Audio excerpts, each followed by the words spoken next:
We use the half kneeling posture for multiple exercises in the gym, such as pressing and rows, chops and lifts, power presses.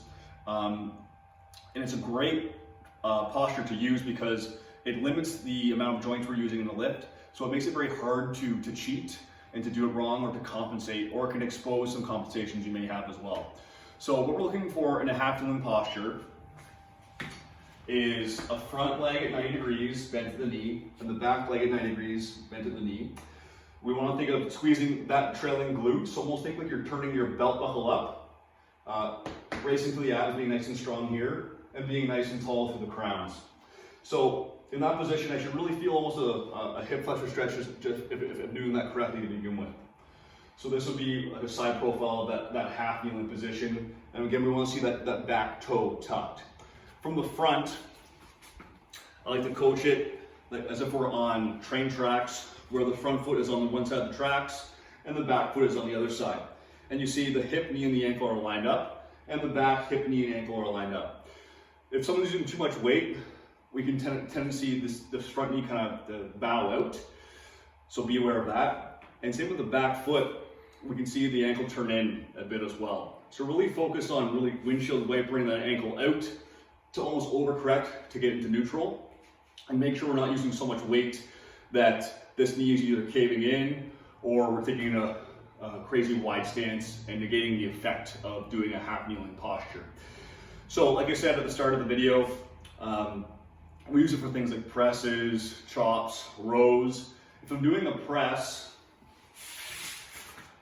if my left knee is down, I'm going to press with my left arm. So again, I would get nice and solid, 90-90, tuck the toe, squeeze the glute.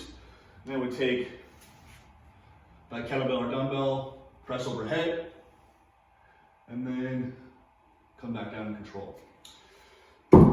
Half kneeling is also great because, as I said at the start, and I've mentioned in the pressing mechanics video, if we want to press overhead, we won't be able to do that cleanly without overarching and compensating through that lumbar spine.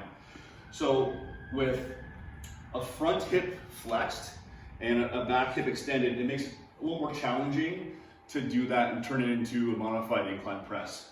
So that's why this posture is great. That being said, if you can't get your arm overhead without cheating, you can still use this posture as in a landmine press. So we would use that sometimes as well in programs, and if someone can't get their arm overhead vertically, or even that they want a bit of variation in pressing, we can still use half kneeling, get nice and engaged, and we would do a kind of a modified kind of landmine press with a barbell as well. So there's many benefits to using this posture. It takes attention to detail to do it properly, so it seems very simple, but nail down those basics of that front knee and hip, the back knee and hip, tucking the tail, getting the abs hard, squeezing the glute to reap the benefits of this posture. So it's a great, again, posture because it eliminates joints, which makes it very, makes us focused on the act we're doing.